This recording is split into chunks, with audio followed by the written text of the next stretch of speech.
La sortie du film Une histoire de vent, dont on a déjà pas mal parlé, et on va faire une émission un peu longue et qui n'est pas du tout directive, il y a beaucoup de choses dont on pourrait parler, mais non, je me suis dit, voilà la question que je vais poser à Joris Ivens et à Marceline Loridor.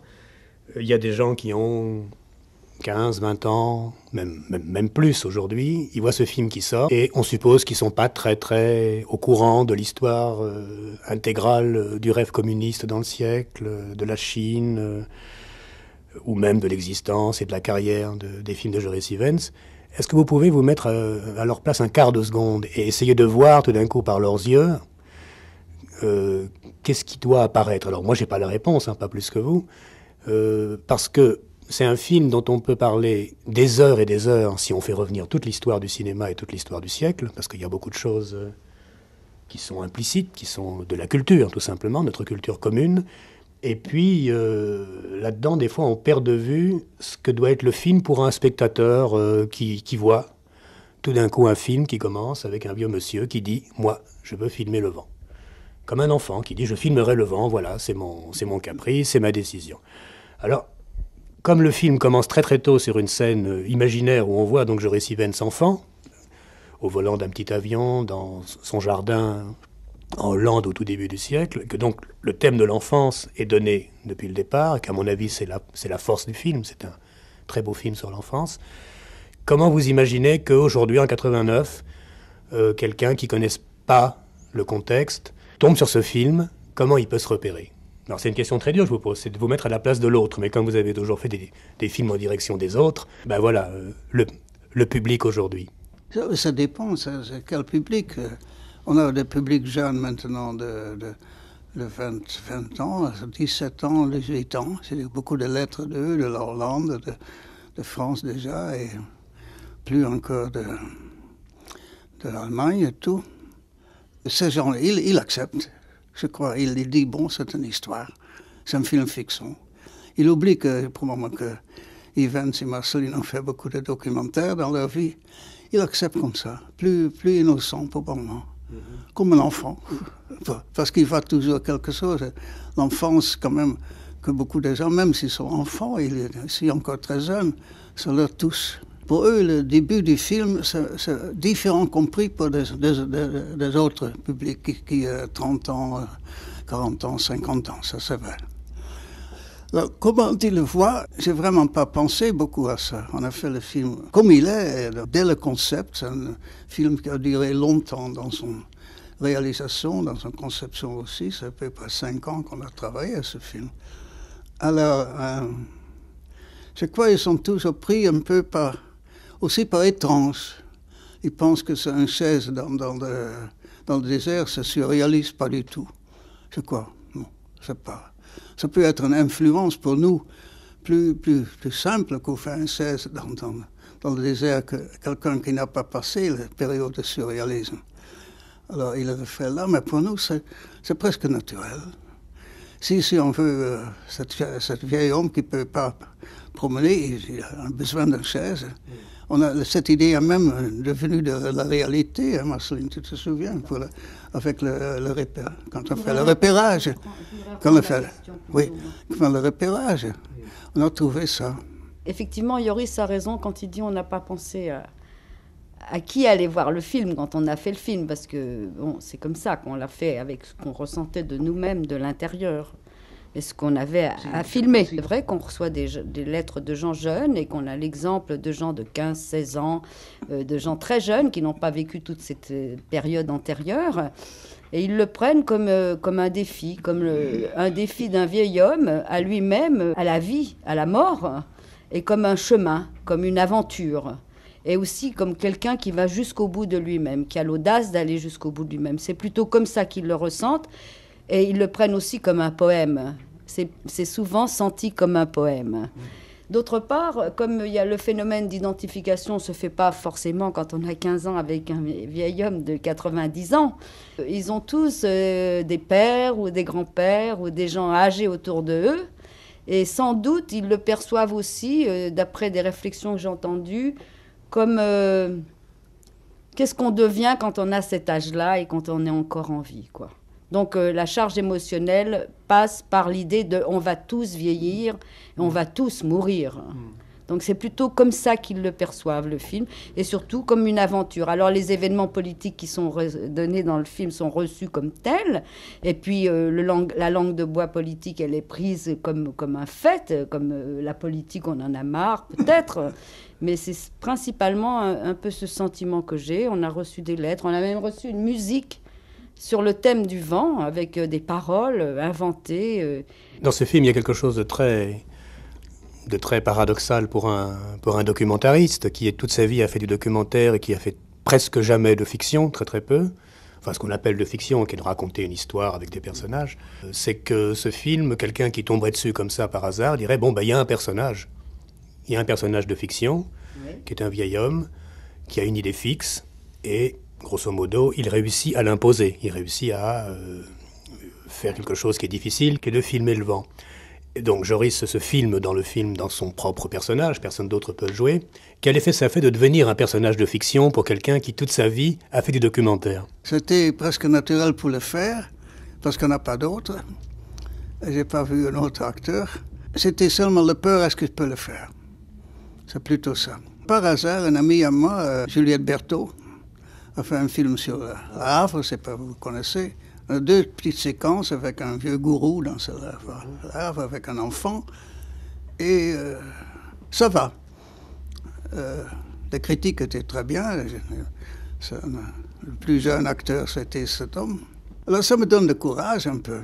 Et comme j'ai toujours quand même avec non-acteurs, comme documentariste, une énorme expérience quand même pour guider les gens à travers... C'est justement le documentaire, c'est pas seulement filmer les gens, c'est guider de non-acteurs, dans quelquefois le ôter un peu dans ses sentiments, dans ses mouvements même. Intervenir, on intervenit beaucoup dans le documentaire. C'est pas mon différence avec Vertov. Comme ça, j'ai quand même eu le courage, on peut dire, ou l'audace presque, pour dire on va l'essayer.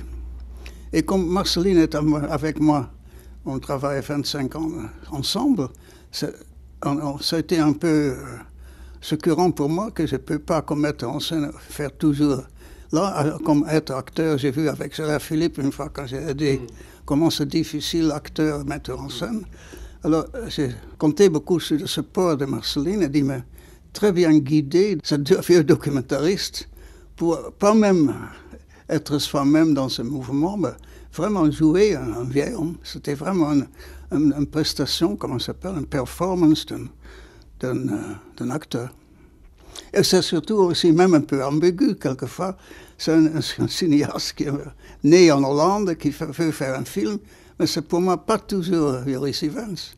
Quand je fais le montage avec Marceline, le mixage, je parle toujours de vieil homme.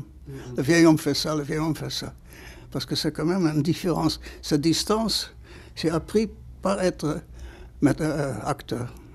C'est d'abord un très grand travail de concentration sur lui, c'est une grande connaissance de lui, de savoir qu'il est capable de jouer, de rire quand on lui demande de rire, de se concentrer face à un paysage, d'être inspiré lui-même par des émotions face à un paysage, et aussi de jouer aussi l'homme qui va tomber malade, juste avant le fantasme. C'est très difficile pour moi d'expliquer, mais c'est toute une relation personnelle de lui à moi, avec une espèce d'abolition de tout ce qu'il y a autour, alors que tous les cadrages, tout a été préparé avant, évidemment, et de l'aider à retrouver en lui, à la fois lui-même dans ses propres émotions, et à la fois l'homme qui doit les interpréter, quoi. C'est assez difficile. Cette solitude doit être de l'intérieur. Et au début, je n'ai pas compris, j'ai pensé, ça doit me passer un peu sur l'extérieur, comme metteur en scène, le documentaire. Le sable fameux et le grand désert fameux, assez de force pour faire. C'est pas vrai. J'ai appris, Marceline m'a appris, avec d'autres choses, elle me raconte une petite histoire avant quelques scènes, où me mettre dans cette position pour réveiller en moi de l'intérieur vers les émotions. Et pas d'extérieur, pas de décor ou de costume. Non, c'est pas un costume, c'est la même jaquette que j'ai ici maintenant chez vous. D'autre part, je peux dire aussi que quand même Yoris ayant une grande habitude de la caméra, hein, en y étant derrière, et de sentir, de savoir comment les gens doivent être quand ils sont face à la caméra, d'instinct, il avait quand même, il savait jusqu'où il pouvait ne pas aller trop loin, comment il fallait pas frimer, comment l'économie des moyens allait lui donner encore plus de force et de conviction dans son jeu. Et de ce point de vue-là, je trouve qu'il s'en est bien tiré, quoi.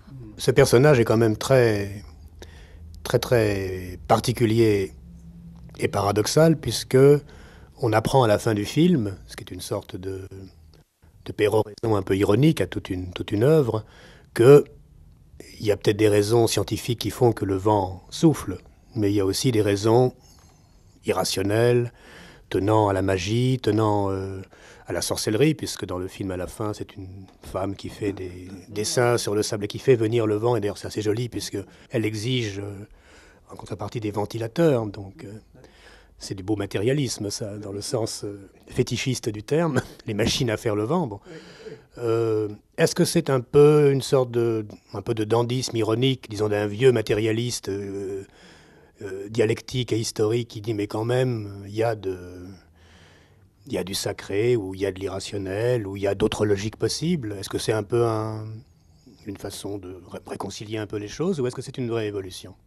Naturellement, c'est un peu étrange pas étrange, mais pour les gens à mon âge, et toujours été une philosophie très matérialiste, en autre contraire, une philosophie idéaliste dans la vie, qu'à un certain moment de ma vie, que je suis conscient que j'ai trop négligé certaines choses, que quelquefois une philosophie comme le marxisme est très rationaliste et très matérialiste. Et aussi, je me rappelle bien dans ces années aussi, qu'on dit si c'est pas scientifique, le scientifique vient aussi, ça ne marche pas.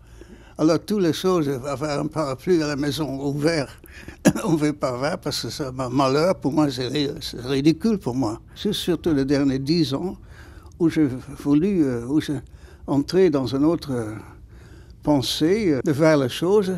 Mais pour moi, me mûri justement, faire longuement être un documentariste. Mais c'est très profond maintenant. Parce que je l'ai vu aussi j'ai aussi beaucoup eu de contact avec l'astrophysique ou des grands mathématiciens. Et là, j'ai vu beaucoup de choses qui nous approchent comme artistes et comme grands scientifiques, qui aussi comptent avec le hasard, avec l'intuition et tout. Un homme comme Reeves, il m'a aussi fait clarifier quelque chose. C'est lié aussi avec mon longue présence en Chine. Dans ma vie, pour le moment, je suis, comme vous le savez, déjà en 1938, j'étais en Chine contre l'invasion des Japonais. Et de là, j'ai commencé à comprendre un peu de la Chine, parce que vraiment comprendre, pour un Européen, je crois, ou pour ici, vraiment comprendre l'Extrême-Orient, c'est difficile, mais on peut, certaines choses, on a commun et on peut vraiment comprendre. Et justement là, j'ai compris d'abord pas seulement le métaphysique, mais plutôt aussi pour mettre l'homme, pas seulement penser il est sur la terre et sur ses petites pensées de lui-même, mais qu'il a quand même un part d'une plus grande unité, c'est le cosmos.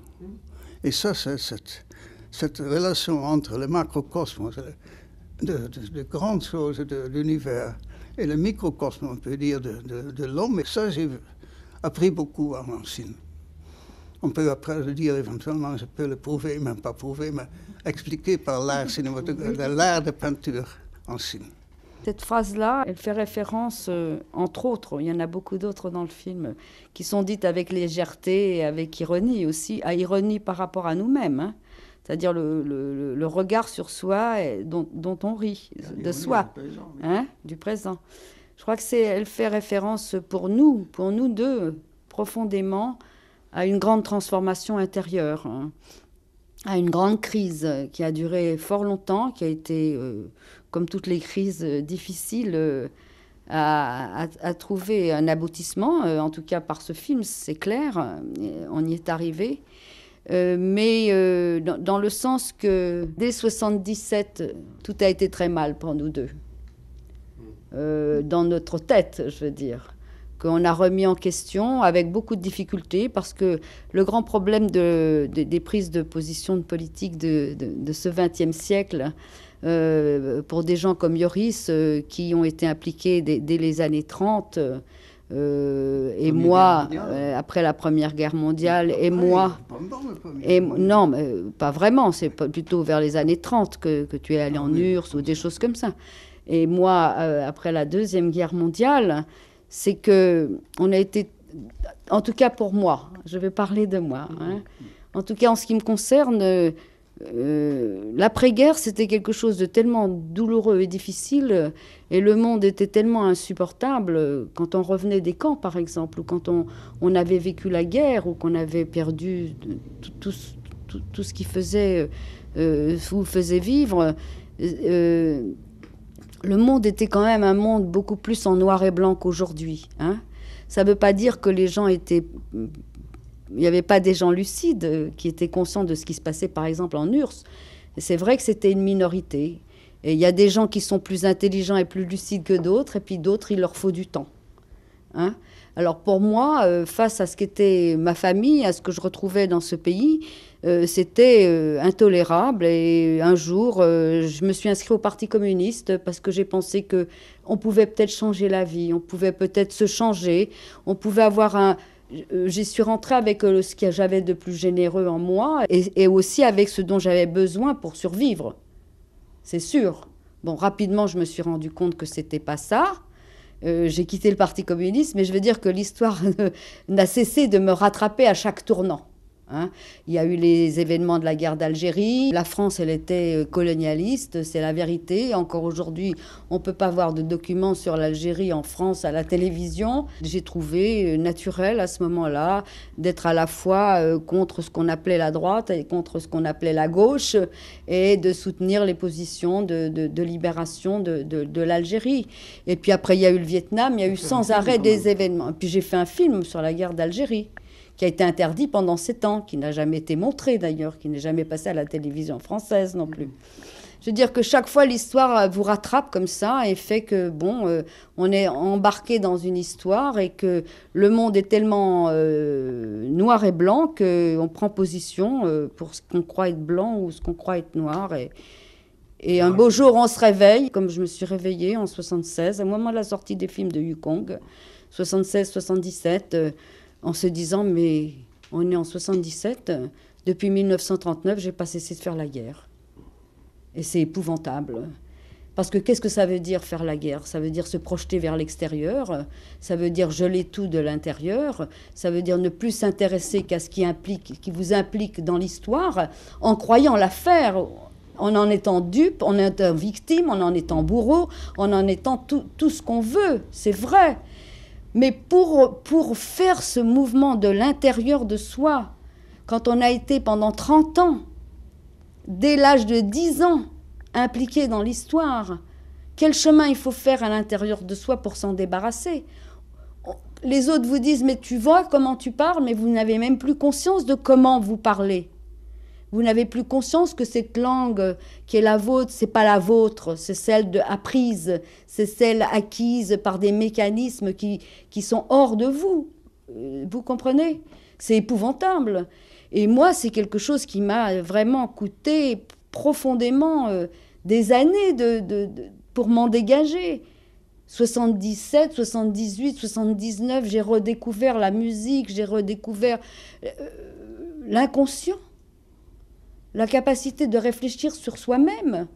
Pas la capacité, le fait de savoir qu'on doit réfléchir sur soi-même. J'ai pas oublié que pendant toutes ces années-là, j'étais dans l'interrogation, alors que j'étais une femme de 40 ans. J'étais dans l'interrogation comme un enfant de 10 ans. Pourquoi ceci et pourquoi cela? J'étais dans le pourquoi. Alors pour arriver à se dégager du pourquoi et puis pour comprendre le comment, il faut un long chemin. Hein, j'avais déjà quand même 40 années. Yoris en avait 70.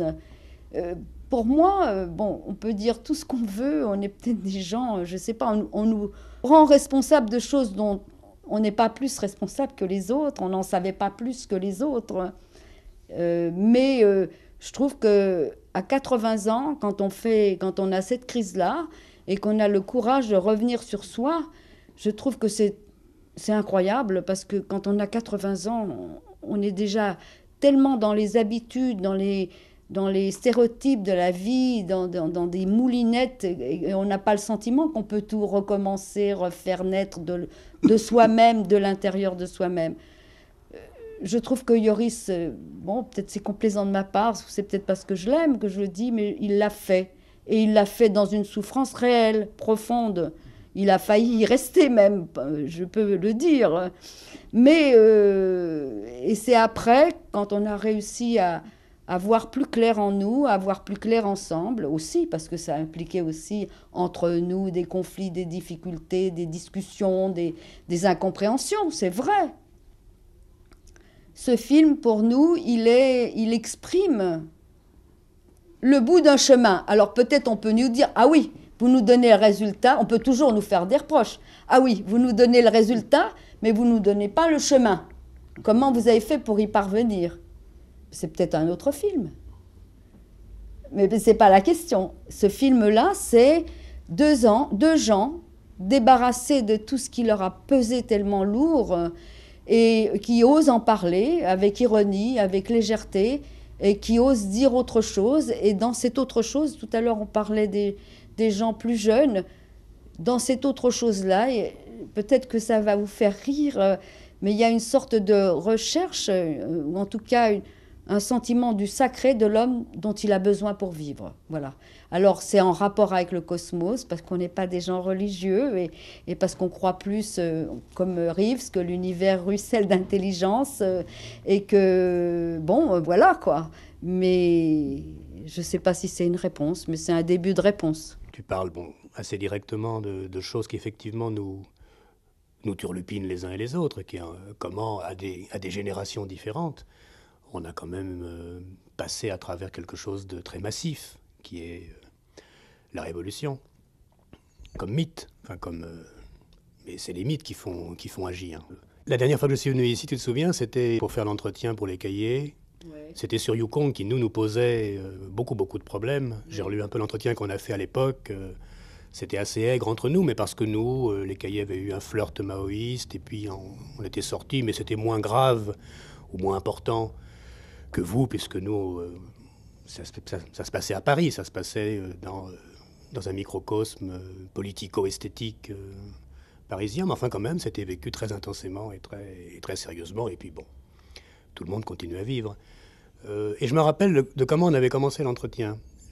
J'avais dit à Joris, quand vous filmiez, disons, Guerre d'Espagne, ou l'Indonésie, des choses comme ça se mélangeait entre la lutte, par exemple la lutte anticolonialiste, ou un pays en guerre, où c'était pas très difficile, ça n'a pas changé pour nous avec le temps de savoir de quel côté on aurait été, on serait imaginairement, dans le cas de l'Espagne par exemple. En plus, c'était la guerre, donc moi je dirais quelque chose qui n'est pas la réponse à ce que tu dis, mais qui est aussi une façon de continuer à parler de cinéma, parce que sinon on va avoir des états d'âme terribles et ça va être terrifiant.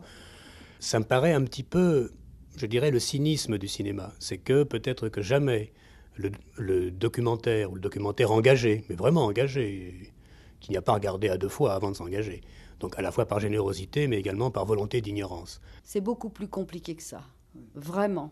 À mon avis, c'est la différence entre l'artiste et le non-artiste. Alors ça, c'est un débat terrible, parce que je pense qu'un artiste, qu'il n'est pas plus lucide qu'un autre, mais il y a des choses qu'il ne peut pas se permettre. Il y a des ignorances avec lesquelles il ne peut pas vivre facilement, parce qu'il y va de ce qu'il manipule quotidiennement pour soit filmer, soit écrire, soit peindre, et que c'est en général ceux-là qui sont le plus vite dégommés. On l'a très bien vu dans le cas de la Révolution russe, où tous les cinéastes d'avant-garde ont été bolcheviques et ils n'ont pas été plus lucides que les autres politiquement. Simplement, à un moment, du fait même qu'ils travaillaient une certaine matière avec une exigence d'artiste, ils ont été broyés par une machine. Donc, on ne peut pas faire porter toujours le chapeau à la conscience ou à la conscience comme autre. Je me rappelle, donc j'étais ici et j'avais dit, quand Joris filmait la guerre est une formidable situation pour un cinéaste. un jeune cinéaste qui est en forme physiquement, qui sait ce qu'il veut filmer, qui est dans Terre d'Espagne parmi les assiégés, donc il y a une situation scénographique qui lui est donnée. On pourrait dire, comme Godard, le metteur en scène, c'est la guerre. C'est Franco d'un côté et c'est les Républicains de l'autre, c'est eux les metteurs en scène. Et un bon cinéaste, un bon documentariste, c'est un type courageux, qui a des réflexes, qui aime filmer, qui est curieux, qui a un appétit du réel, qui peut aussi avoir éventuellement, ça aide, des opinions et des convictions politiques. Mais oui, mais c'est comme le cas de Malraux. L'Espoir est aussi un film magnifique parce qu'il bénéficie de l'action. Et la guerre, alors je dirais, c'est un petit peu le cynisme ou cette chose qui est très bizarre dans l'histoire du cinéma, qui est très liée à l'histoire des guerres, pour le meilleur et pour le pire, c'est que ça aide. Et je me rappelle, j'avais posé la question, à l'époque de la révolution culturelle chinoise, qui n'était pas une situation de guerre, qui était une situation de guerre civile, décrétée par le quartier général, etc. Je disais, c'est peut-être beaucoup plus difficile de filmer un processus dit révolutionnaire, qui avec le recul nous apparaît comme une horreur totale, où on dit il y a des amis et des ennemis, il y a deux camps, il y a ceux qui veulent restaurer le capitalisme, et il y a le brave peuple qui ne veut que l'idéal, sauf que ça ne se voit pas sur leur visage, sauf que ça ne s'entend pas dans ce qu'ils disent, parce qu'ils ont tous la même langue de bois et que ça nous déprime profondément. Et je disais, ça doit être beaucoup plus dur pour vous. La preuve, vous avez dû faire beaucoup de films pour approcher la réalité à l'époque de Yukong. Donc c'est pour revenir au cinéma, disant, et ça Jory, c'est peut-être la seule personne maintenant au monde, parce que Flaherty est mort, parce que Vertov n'a pas duré bien longtemps, parce que Stork, oui, peut-être Stork est très vieux, des gens comme ça. Vous avez eu, genre je dirais, la chance, entre guillemets, mais la chance de filmer dans des situations sportives, formidables, où il n'y a pas beaucoup de gens qui y allaient.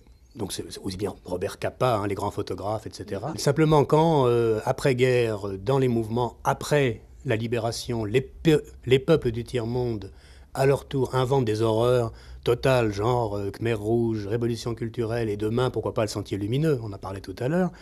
Je veux dire, là, tout d'un coup, ce côté sportif du documentariste franc-tireur, volant des volants et tout ce qu'on a pu dire, non seulement ça ne sert plus à rien, mais il faudrait avoir, par rapport à ces situations-là, une lucidité hallucinante. Alors moi, je pensais à l'époque que vous ne l'aviez pas complètement.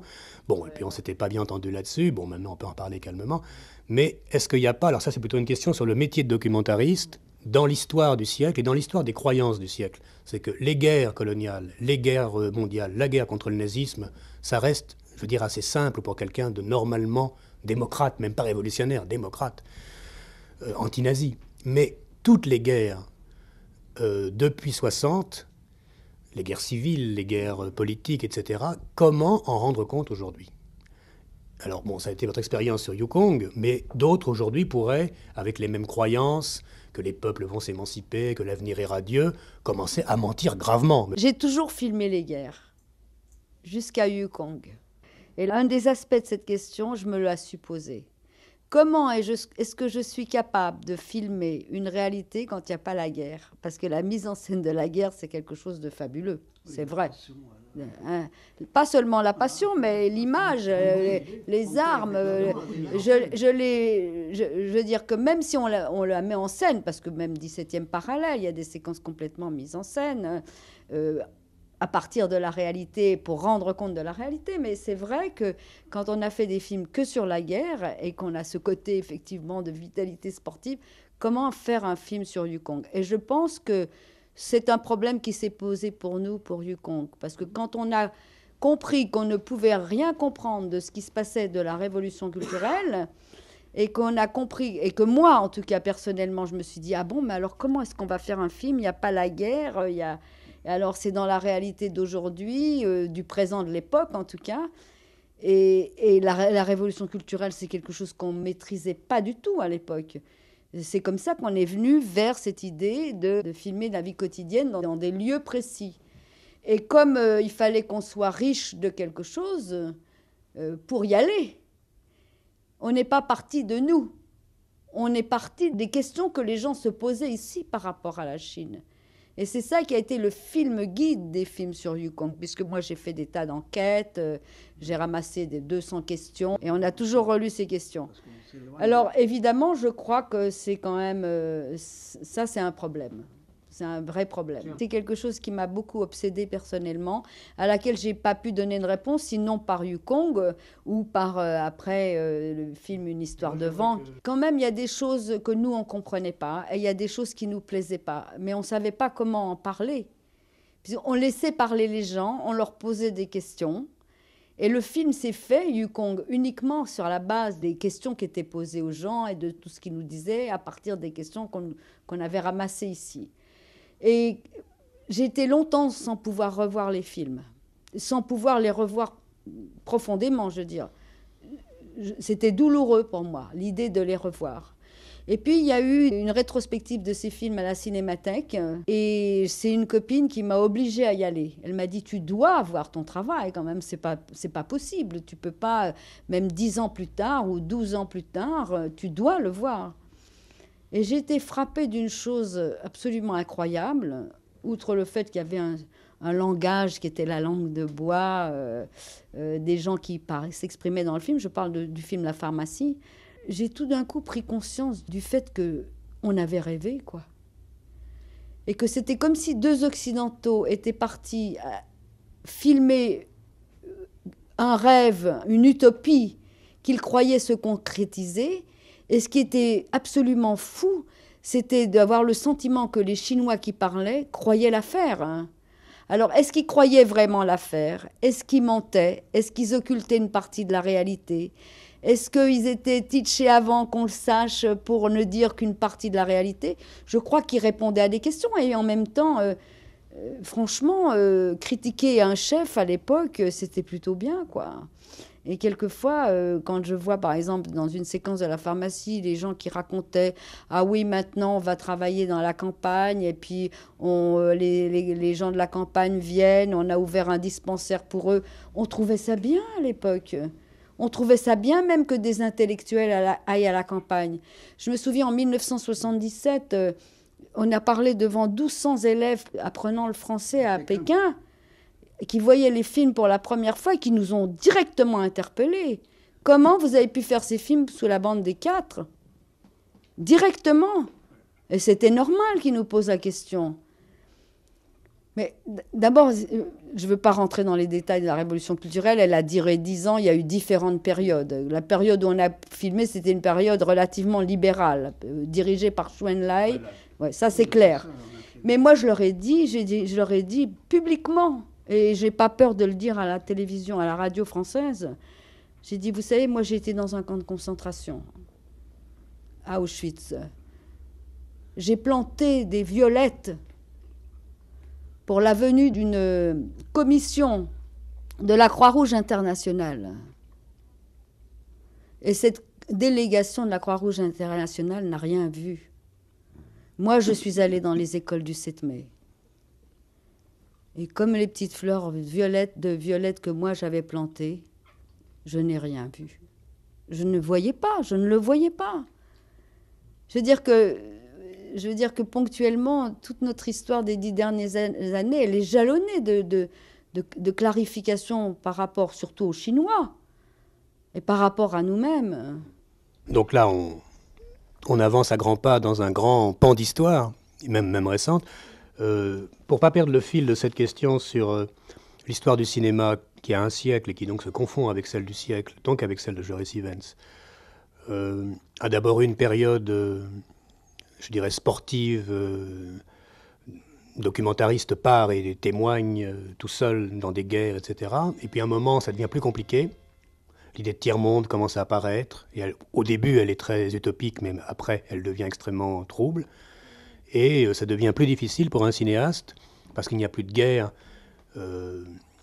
juste, de guerre évidente, de mettre la caméra. Donc comment, alors là la question est à Joris Ivens, parce qu'on a eu la réponse de Marceline, comment donc Joris Ivens, qui a bien observé la transformation du métier de documentariste, comment on s'organise, comment il a vécu donc lui, le moment où c'est devenu réellement difficile. Est-ce que c'est dans l'après-guerre, quand il a fait des films dans les pays socialistes, alors qu'il y avait déjà pas mal d'horreur dans ces pays, mais bon, peu de gens le savaient, ou peu de gens voulaient l'entendre plutôt, et puis après la Chine. Est-ce que il y a un moment où on se dit, peut-être que je filme pas une guerre, peut-être que je filme un simulacre, ou peut-être qu'il y a quelque chose qu'il faudrait filmer. Je crois pour moi c'est un peu différent que Marceline parce que j'ai vécu plus long.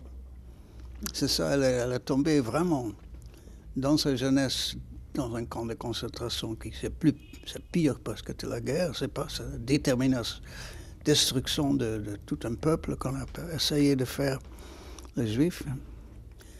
Moi, quand même, à ce moment, j'ai déjà fait des films comme Les Brisants, La Pluie, Le Pont. C'est quand même le même homme qui fait ces choses. Et pour moi, c'est toujours la même tension, le même impulse de l'artiste fait ces choses. C'est un impulse, ou je ne sais pas comment on appelle ça en français, qui est toujours de moi-même. Marceline appelle ça, c'est la conscience. Et quand j'ai fait La scène à rencontrer Paris, c'est sûrement pas faire un film sur la guerre. C'est vraiment comment les Parisiens cherchent d'avoir une consolation et de paix et de moments heureux dans leur vie.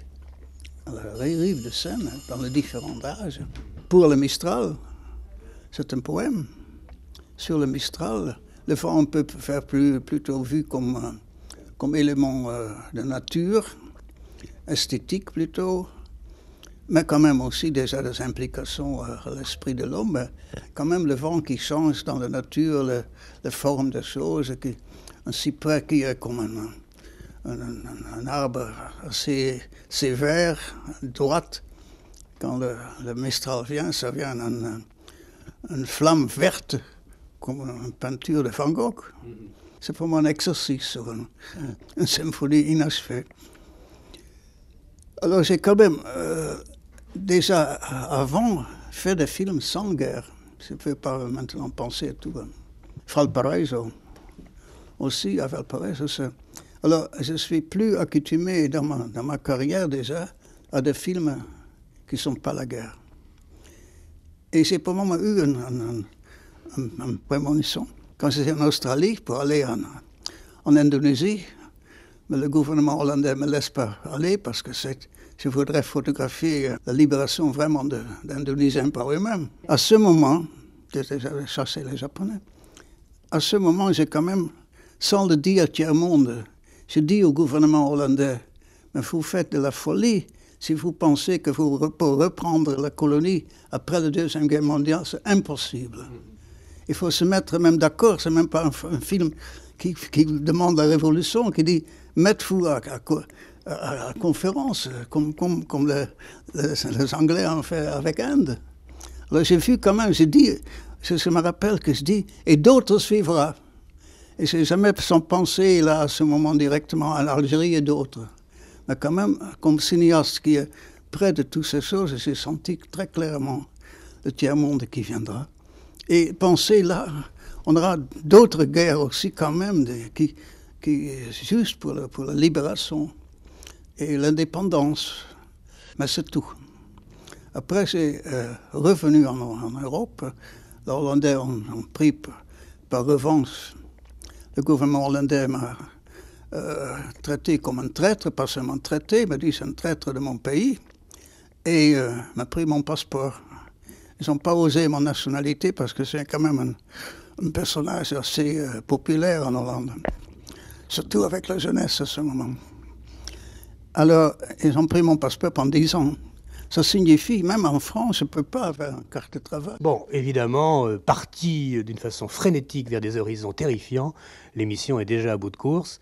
On va reprendre ce que disait Joris Ivens sur son histoire du cinéma documentaire et comment ça a été de plus en plus des grandes aventures, des grands mouvements sociaux du siècle, parce que les grandes guerres, les grandes causes simples s'étaient un petit peu estompées et qu'on rentrait dans cette zone des tempêtes, comme disait l'ex-président Mao, où on a des guerres civiles qui sont très très difficiles à filmer, où on a des jeunes États, des jeunes États. Je parle des pays de l'Est de l'après-guerre où l'armée rouge s'installe et crée de nouvelles hypothèses politiques. Et bon, on était resté à peu près là dans le récit chronologique, donc je redonne la parole à Joris Ivens.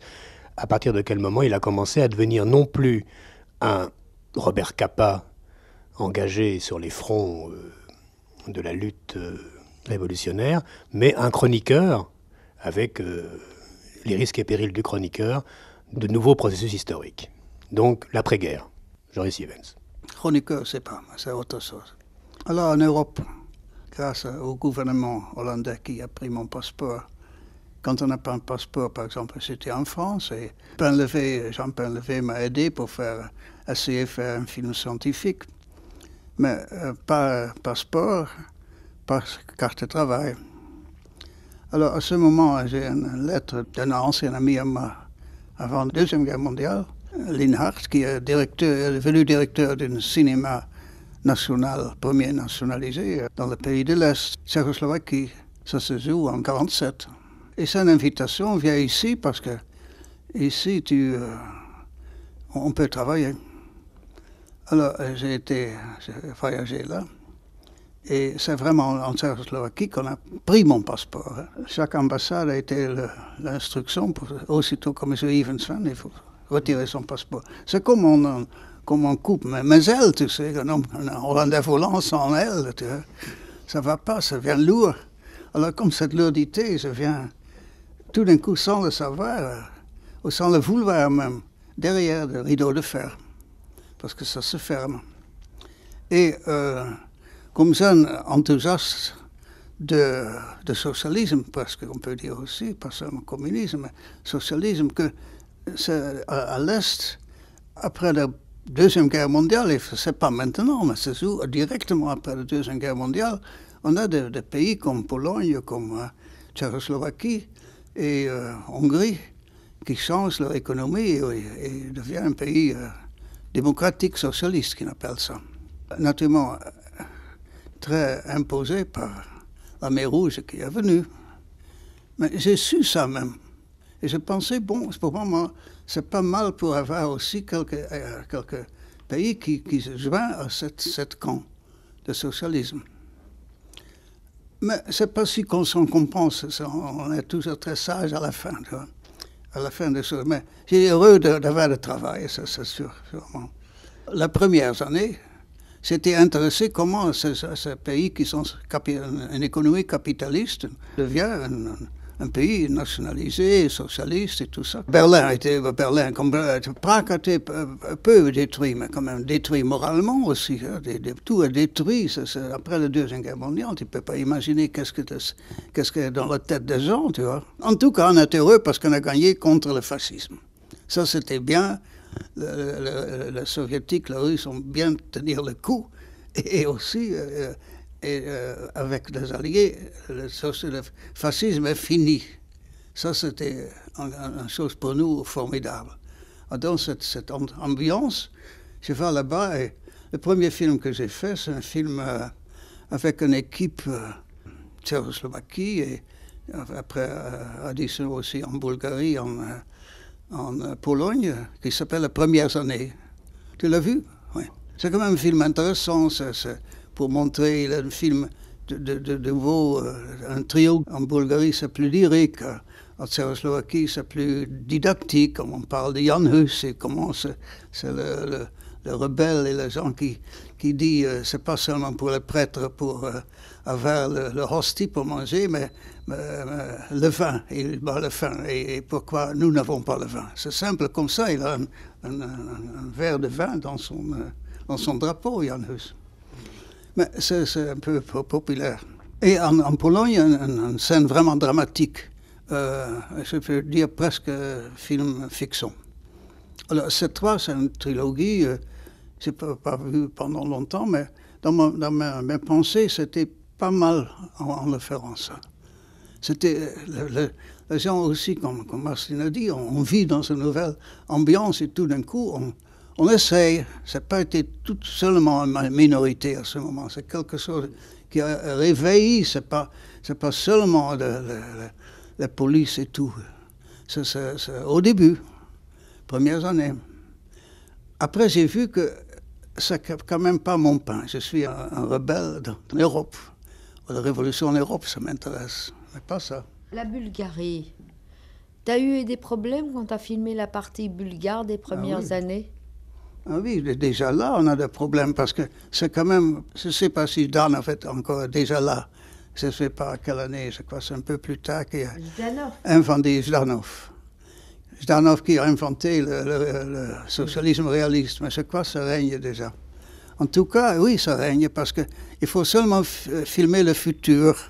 Alors ça, j'ai quand même vu une chose qui m'a amené pour dire, je ne veux pas faire un film maintenant sur les pays de là-bas. Le chef du gouvernement là, c'est Dimitrov, que je connais, et il a dit, si tu viens maintenant ici, quand même tu bouges les choses, essaye de réveiller le cinéaste un peu. Ils n'ont pas encore de cinéaste ici, mais ça commence, c'était une petite organisation nationalisée, et il commence. Alors j'ai trouvé un excellent homme opérateur avec ça, Zdanov, non, c'est pas Zdanov, c'est un autre nom, j'ai oublié. Un excellent opérateur bulgare qui a vraiment fait de très bonnes choses avec moi. Alors, je prends ce matériel à Tchécoslovaquie, et là, quelqu'un dit, je ne sais pas qui, un Bulgare, ou là-bas, c'est un peu vague sur ça, mais il dit, mais c'est pas possible, tu montres qu'un enfant est né dans une maison de paysans, avec des vaches autour, etc., c'est pas possible, c'est la maternité, partout on a des maternités. Je dis, je n'ai pas vu, alors je ne peux pas le faire. Quand même, reprends un moment et va voir. Alors dans toutes ces provinces, j'ai vu un. Je n'ai pas filmé. J'ai dit, c'est pas la vérité, on n'a pas. Mais on a de grandes usines. Dans le socialisme réaliste, il faut montrer le plus important, c'est le futur. Pour un documentariste, c'est très difficile pour montrer le futur en plus. Fiction, ça va encore. Alors là, j'ai heurté déjà à quelque chose qui ne me plaît pas. Et aussi de bureaucratie dans le cinéma déjà installé avec la nationalisation. Filmer une maternité dans une province, ça ne veut pas dire, c'est pas vrai. Alors c'est déjà la difficulté avec ces gens-là.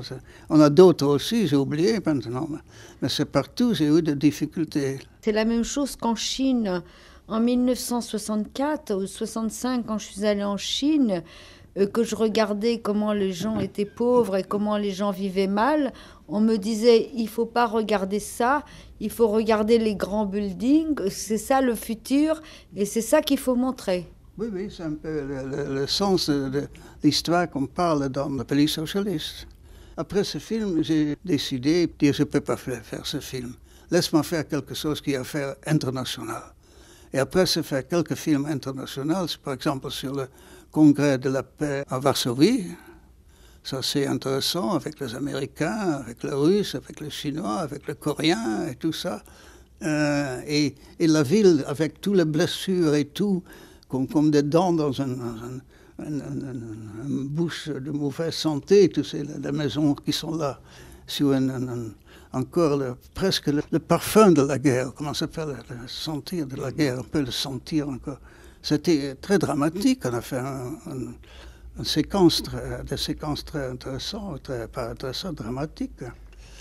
Bon, c'est ça, après j'ai fait un film sur le syndicat mondial et un film avec 5 metteurs en scène sur les femmes. Les communistes voulaient que tu montres le futur, c'est-à-dire un monde rose, un monde complètement tranquille, merveilleux, par rapport à ce que toi tu voulais montrer, qui était un monde encore ancien, etc. Oui, je pense senti comme ça, parce que je suis moi-même aussi socialiste là. Alors j'ai pensé, qu'est-ce qu'on fait? Tu vois, c'est quand même un problème pour moi. C'est idiot pour penser maintenant, mais c'est vrai.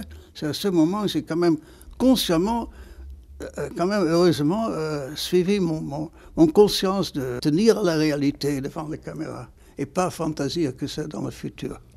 C'est ça. C'est mon travail, c'est dans mon terrain, je veux rester si intègre que je peux, tu vois. Ça me donne une très bonne liaison avec quelque chose auquel je pensais pendant que tu parlais. C'est que là, tu parles des années 50.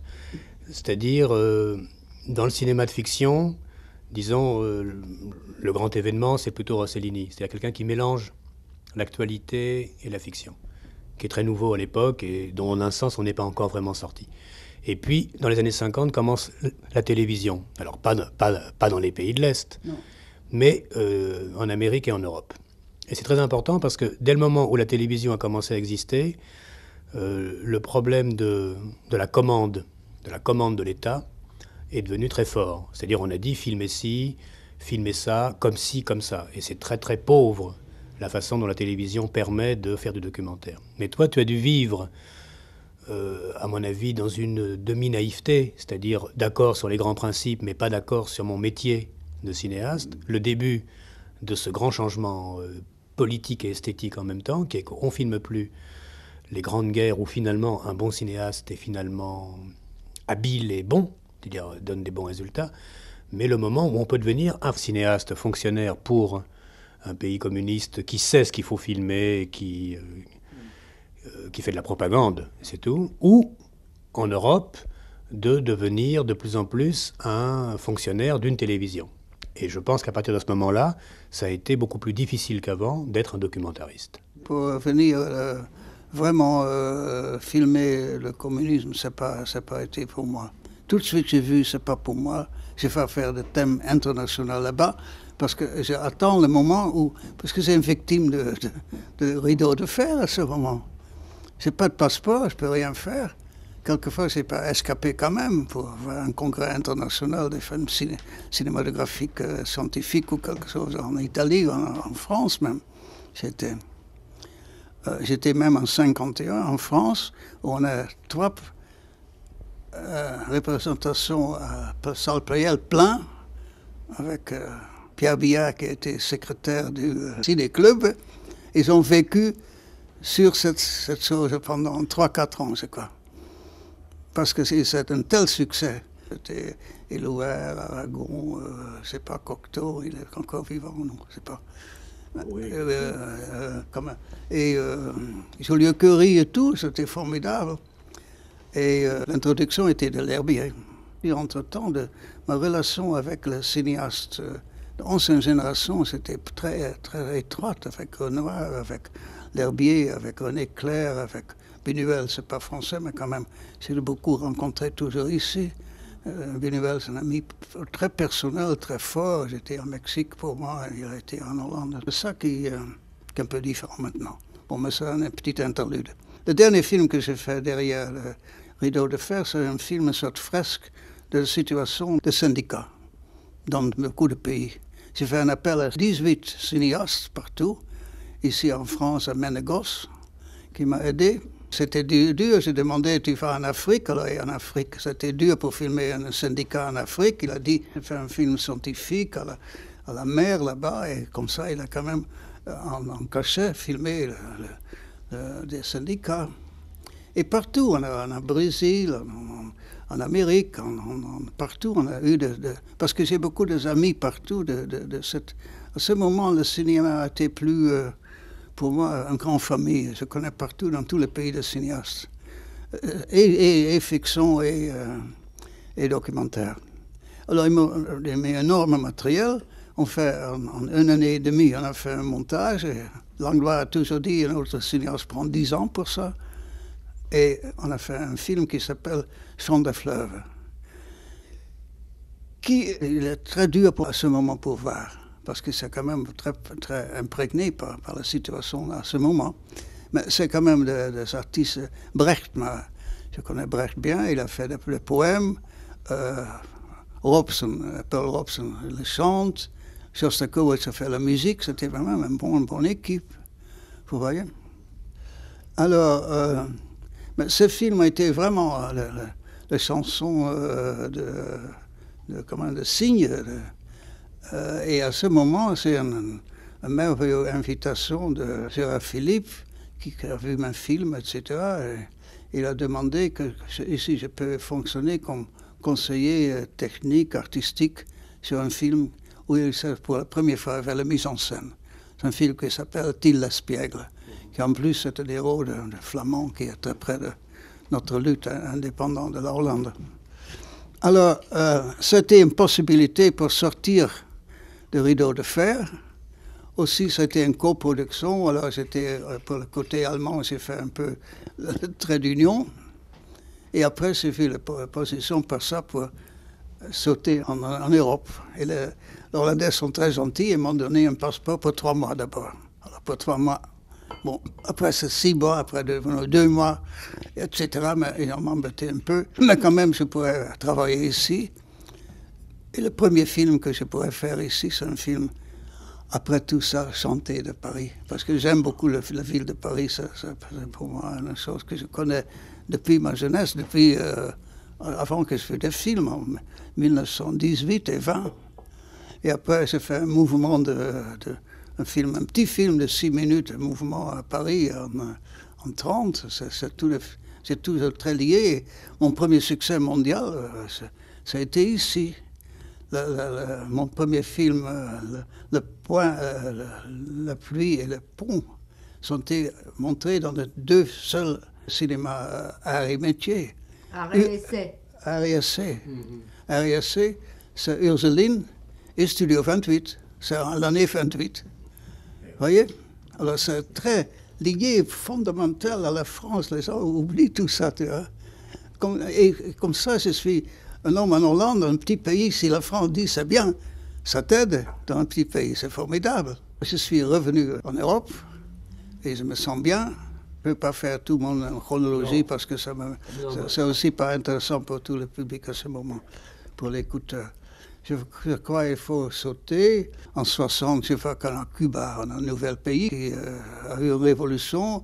On a un très jeune mouvement cinéma, les ICAIC. Et ils me demandent pour venir chez eux, pour aider mes premières années des ICAIC. C'est avant que l'Union soviétique n'ait reconnu Cuba. Oui, naturellement, là-bas, quand même, encore par la guerre, mais le mouvement indépendant. On a le mouvement au Chili. C'était un grand ami d'Allende, que je connais de Cuba. J'ai oublié une autre chose que je veux dire. Entre les 2 guerres mondiales, première et deuxième guerre, c'est 10 ans que j'étais en Amérique. On me dit jamais, pas Hollywood, aussi New York et tout. Et mes grandes escapades en Chine, au Canada, en Espagne, aidées par les intellectuels de Chine. On dit jamais, tu es trop américain. Mais on dit quelquefois, tu es trop russe, trop. Tu vois, ça oui, mais des gens qui disent ça. Ils sont un peu tout distorsionné, je ne sais pas pourquoi. Pourquoi tellement de choses sont distordues dans notre histoire? Mais parce que c'est une histoire trop longue, c'est une histoire extrêmement compliquée, très longue, qui est aussi compliquée que celle du siècle, donc il n'y a pas de raison qu'on raconte mieux l'histoire du cinéma vu à travers Joris Ivens, qui a vécu cette histoire, que celle du XXe siècle. C'est le travail des historiens. Moi, ce qui m'intrigue plutôt, alors là, parce que Marceline m'aiguille sur une voie inattendue, mais moi je veux bien répondre. Ce qui m'étonne moi plutôt, c'est pas la distorsion, c'est la stagnation. C'est-à-dire que moi, ce qui me frappe, d'après le peu que je sais de Joris Ivens, moi je suis pas un spécialiste, il y a beaucoup de films que j'ai pas vus, etc., c'est qu'une histoire aussi complète, qui commence en 1910 et qui continue maintenant, qui n'est pas terminée, est un véritable défi à toute tentative de mettre de l'ordre. Moi, ce que j'ai essayé de faire là en posant mes questions, c'est essayer de voir d'un point de vue très corporatiste, en un sens, à quel moment le métier de cinéaste ou le métier de documentariste a changé. Donc on essaie ensemble de voir à quel moment, on se dit c'est peut-être après la guerre, au moment où la télévision arrive, les guerres ne sont plus du même type, le métier de documentariste n'est plus le même, la commande n'est plus le même. Voilà. Ça, c'est des éléments de réponse. Mais simplement, alors ça me fait faire un peu une liaison, si tu veux, avec... il faut quand même parler d'Histoire du vent, parce que j'ai quand même claironné la semaine dernière qu'on allait parler du film, et puis finalement, on a été très vite pris, nous aussi, dans le vent de l'histoire. C'est l'histoire du vent ou le vent de l'histoire? Non, c'est le vent de l'histoire. Moi, je crois que... Alors, bon, moi, je pense que... À partir du mot vent, évidemment, toutes les métaphores sont possibles, mais l'une qui s'impose, c'est le vent de l'histoire, et puis l'histoire, c'est du vent, qui serait un peu méchant, mais après tout, pourquoi pas. Moi, ce qui me frappe, alors, bon, je ferai un coq à l'âne, c'est l'affiche du film. L'affiche est tout à fait impressionnante, et en gros, c'est la dernière scène du film. Alors, moi, je ne sais pas du tout qui a fait cette affiche, est-ce que vous aviez en tête en la faisant, mais elle me paraît d'abord assez belle, très, très, très intrigante et un peu ironique, parce que c'est évidemment une mise en scène de la statue. Alors, au lieu d'avoir un grand leader prolétarien, ou Mao avec avec son grand manteau dont le bord bas est soulevé par un souffle de vent inexistant, enfin, image connue. On a un Joris Ivens avec des cheveux blancs, très beau, etc. Et puis alors, très très étrangement, une bande de soldats de glaise, comme ça, qui viennent du fond de l'histoire, qui ont été... Alors, quand on voit le film, on comprend pourquoi, hein, mais enfin, là, je parle de l'affiche. Et je me suis dit, ils ont quand même beaucoup de culot parce qu'ils font l'anticulte de la personnalité en remplaçant finalement un homme politique, un grand leader prolétarien, par un artiste, par un individu. Et c'est peut-être le fin mot de l'histoire, c'est-à-dire que finalement, moi, c'est la raison fondamentale, et j'avoue qu'elle elle est assez amorale. Enfin, elle n'est pas du tout de type surmoi, bonne conscience. Je dis, voilà un bonhomme qui réussit le miracle de naître en 1898 et en 1989 de faire un film où finalement il se met en scène dans le rôle d'un enfant qu'il n'a jamais cessé d'être, qui dit au début du film, je veux filmer le vent, na, il y a un na, hein. Et les gens se mettent en quatre, à commencer par Marceline, et puis quelques Chinois anonymes qui n'ont pas l'air d'être très intéressants, en tout cas la caméra ne regarde pas avec beaucoup d'amour, qui sont là pour porter la chaise, traduire, etc. Et voilà quelqu'un qui réussit à obtenir son caprice. Alors quand on voit au début du film l'enfant qui imagine que dans son jardin hollandais, il vole sur un petit avion miniature. Bon, alors c'est la métaphore quand même du Hollandais volant, ça, on n'y peut rien, le Flying Dutchman. Et que 90 ans ou 85 ans plus tard, la même chose se passe et qu'entre-temps, le siècle est passé. Avec tout ce qu'on a parlé depuis donc 15 jours maintenant, donc les révolutions, les grands aveuglements, les grands courages, les grandes naïvetés, le destin du cinéma qui s'est joué aussi entre-temps, on se dit, il y a quand même quelque chose qui est beaucoup plus fort que toutes les questions, y compris pas gentilles, qu'on pourrait poser à Joris aujourd'hui, qui est quand même, quelle vitalité. Alors, bon, tout à l'heure, je crois que c'était hors micro, je disais comme ça pour agacer la conversation, Marceline, en disant, toi, tu es vraiment une humaniste et tu es crucifié par ton histoire, ce qui est tout à fait compréhensible, mais enfin bon, elle en est d'accord.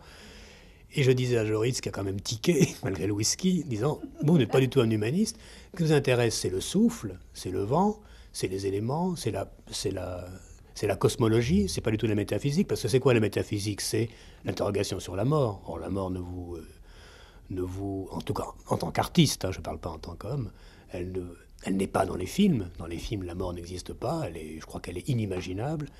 Et c'est vrai qu'on peut être à la fois agacé et admiratif devant un film qui dit, bah, finalement, j'ai enterré tout le monde, y compris mes croyances, y compris les chefs d'État, y compris Ho Chi Minh, Mao Tse-tung, Hemingway, Vertov, Flaherty, à la trappe, mais je les ai tous connus. Quand on regarde les vieux bouquins, on vous voit à tous les âges de votre vie, très très beau en général, avec des cravates impeccables, comme ça, comme l'avant-garde des années 20, 30. On dit, bah, les gens qui révolutionnaient le monde ou qui pensaient sans grands états d'âme que le monde était vraiment uniquement sympathique parce qu'il était révolutionnarisable et que le reste était quand même pas très important. Donc une vision quand même assez dandy à mon avis des choses, d'aventurier dandy. Ça pourrait être Malraux, sauf que Malraux a une évolution différente, mais il y a quand même des points communs. Il y a des points communs. Il y a des points communs, oui, c'est avant tout des aventuriers, et moi je dis ça plutôt avec admiration. Complètement. Hein. Oui, non, mais avant, non, on disait, non, j'ai lu un entretien où Joris dit, je suis pas un aventurier, je serre les masses. Je pense que c'est un aventurier. Oui, mais il le dit plus maintenant. Bon. Et je dis, bon, il y a quelque chose qui décourage un peu et la critique. Alors ça ne devrait pas décourager l'analyse, évidemment, mais il y a quelque chose qui est complètement singulier. Et moi, alors bon, là, c'est idiot parce que je fais une critique à voix haute et il n'y a rien à quoi on puisse répondre, mais enfin bon, il faut quand même qu'on parle un peu de ce film. Je trouve que l'obstination d'un enfant à travers le siècle, pour avoir ce qu'il veut et rien d'autre, est quand même tout à fait formidable. Mais on peut quand même revenir sur un point qui est quand même important aujourd'hui. C'est que, bon, je résume très, très, très rapidement, le documentaire dans le cinéma a eu ses lettres de noblesse, il a quelques grands noms, il y a Flaherty, Vertov, Ivens, jusqu'à Rouch.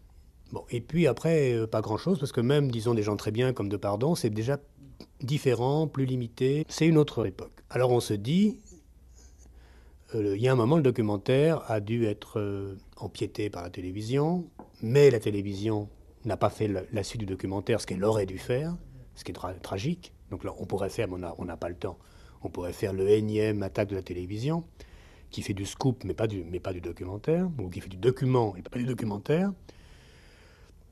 Et en même temps, on sent qu'il y a, chez beaucoup de jeunes, comme ça, un désir de documentaire qui revient. Ça, c'est sûr, moi je le sens. Je suis allé à Lyon, il y avait une petite biennale, il y a beaucoup de gens qui disent « mais comment faire ?» etc.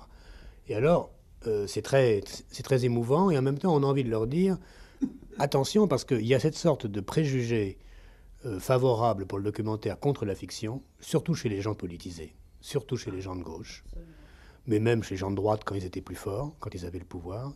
On pense toujours que le documentaire est plus vrai que la fiction. Et moi, je suis arrivé à cette conclusion toute bête que l'épreuve de vérité, je ne dis pas la vérité, l'épreuve de vérité, pour quelque idée que ce soit, quelque cause que ce soit, politique ou pas, c'est la fiction. Quand on ne peut pas raconter, ça veut dire qu'il manque quelque chose. C'est quand même le récit qui avère que c'est de l'humain, je dirais. Bon, le documentaire, c'est pas du humain du tout. C'est dans ce sens-là que je disais que, pour choquer Joris, qu'il n'était pas un humaniste, qu'il était un formidable journaliste intéressé par la cosmographie. Donc le vent. Bon. Mais aujourd'hui, l'idée du documentaire revient. Joris Ivens a une image de documentariste, tout à fait prouvée et avérée par les faits et par les films. On a parlé un peu pendant ces deux émissions de comment c'était devenu difficile. On a d'abord parlé de la Chine, puis on a parlé de l'après-guerre européen. Moi, j'aimerais aujourd'hui que lui, il dise, non pas à bas le documentaire, ce serait ridicule, mais à quelles conditions aujourd'hui ça pourrait revenir vraiment le documentaire? Oui, le documentaire, je crois, c'est différentes phases. Je crois, en général, je pense toujours, c'est déjà une généralisation, l'art cinématographique parle aussi à un moment de l'art cinématographique, c'est pas seulement produit le film, c'est une œuvre. Produit, c'est terrible, c'est quoi, le dire, c'est un produit. Bon, on a deux courants, on a le courant fiction et le courant documentaire. Et l'actualité après, à part. Alors, ces deux courants ont fait beaucoup dans l'histoire du cinéma. Un a fait osmose sur l'autre, quelquefois un greffé sur l'autre, fiction sur documentaire. Des grands cinéastes fiction ont fait des grands films documentaires. On a des documentaristes qui, malheureusement, peuvent faire la fiction, très peu. Ça, c'est déjà un signe. Parce que, quand même, il faut être... Un bon documentariste doit être aussi un rêveur. Ce n'est pas un témoin. On se dit toujours, tu étais là, tu es témoin. Comme moi, ce n'est pas seulement témoin. On vécu avec les gens qu'on filme leur vie. C'est un peu différent que témoin.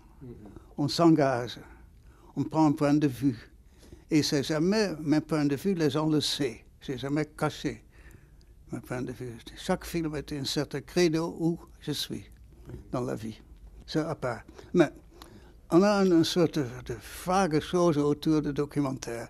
Ça me rappelle un peu comme dans ma jeunesse, on m'a dit, mon père me dit, mais c'est dans le journal. Alors c'est vrai, c'est fait imprimer. On a encore des milliers de gens qui pensent ça, des millions pour le moment, malheureusement. Parce que ça a beaucoup de vérité dans chaque journal pour le moment. Alors, le film documentaire, c'est pas du tout la garantie de la vérité et même pas de la réalité.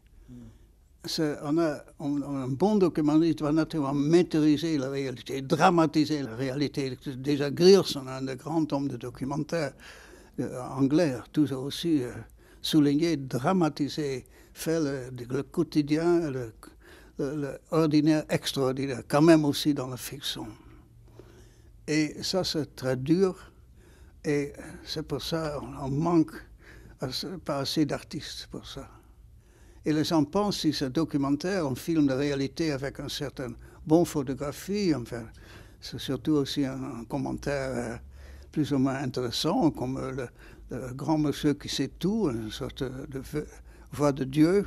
Je crois que c'est plus facile avec un documentaire de mentir qu'avec un film fiction. Maintenant, je parle de bonne fiction, parce qu'en film fiction, on peut aussi énormément mentir.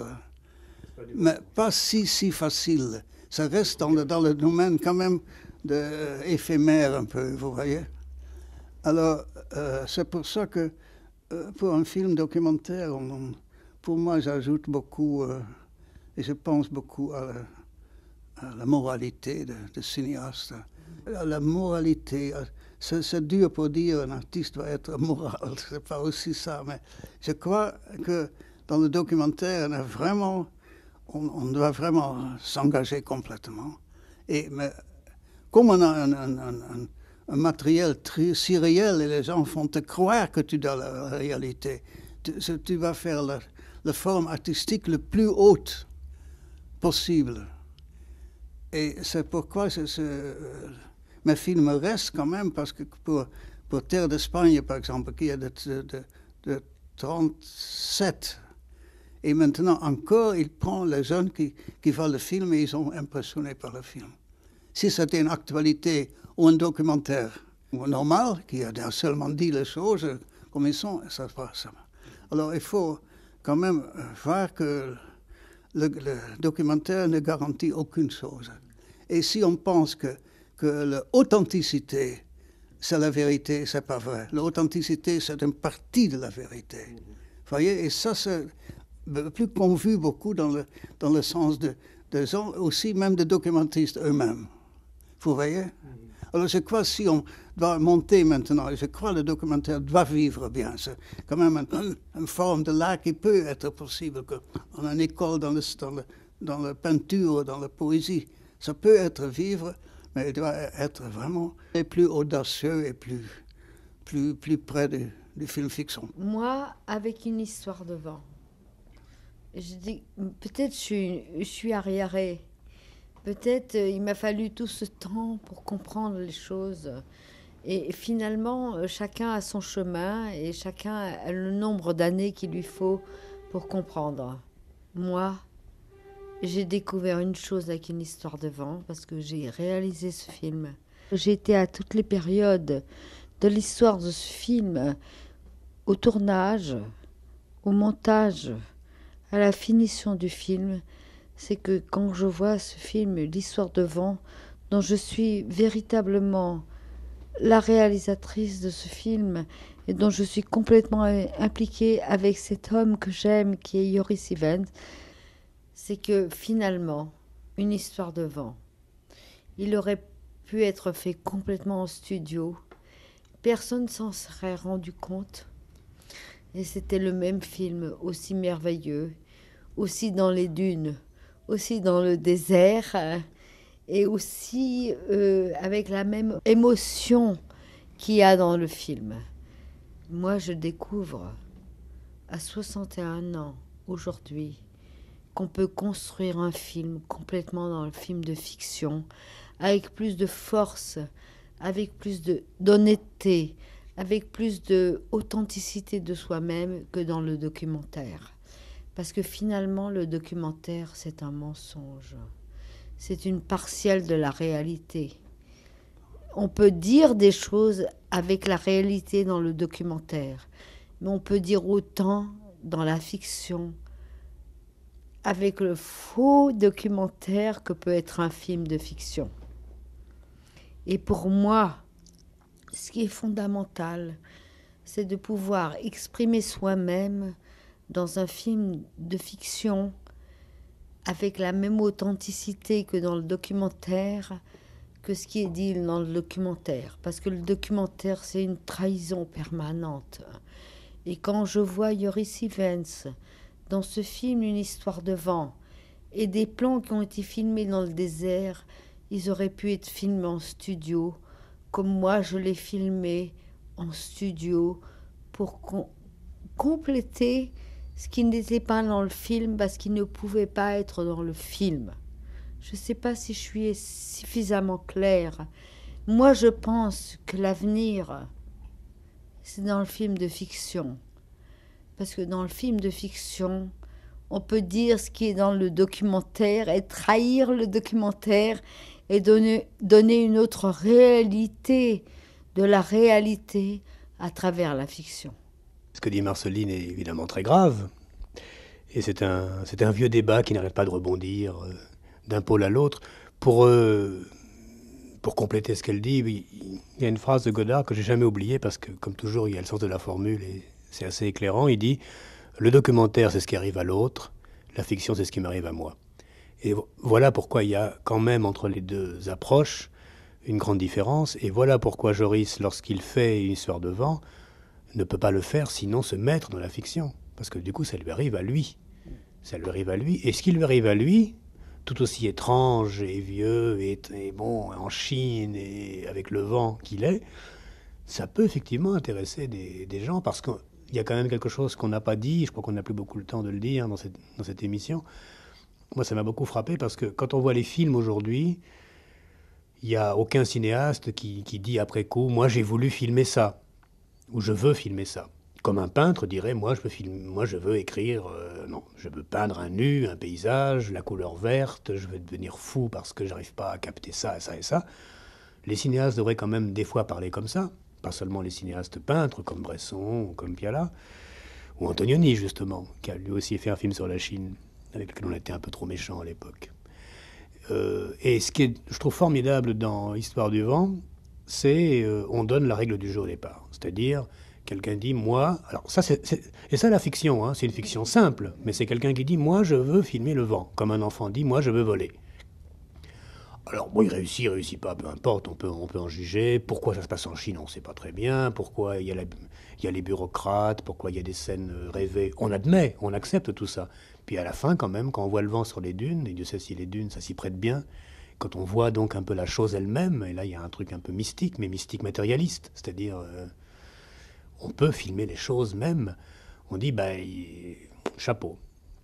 Il a réussi à filmer le vent. Simplement, la phrase de Godard demeure juste. Le documentaire, c'est ce qui arrive à l'autre. C'est-à-dire, quand on filme le vent c'est personne. C'est quand même, le vent, c'est une force naturelle. C'est entre le souffle, entre l'asthme, entre la tempête, c'est de la cosmologie, c'est pas de l'humanité. Bon, évidemment, le vent influe sur les hommes. Il y a le vent de l'histoire, il y a des bons vents et des mauvais vents dans toutes les mythologies, il y a les zéphyrs, etc. Je trouve magnifiquement logique que finalement, Joris Ivens ait réussi à devenir personnage de fiction et à dire que finalement, il avait un dialogue extrêmement sérieux, mais qui est un dialogue d'enfant, et aussi sérieux qu'un enfant peut être sérieux, avec un élément qui fait et qui défait les choses, qu'on peut appeler le vent, qu'on peut appeler l'histoire. Alors évidemment,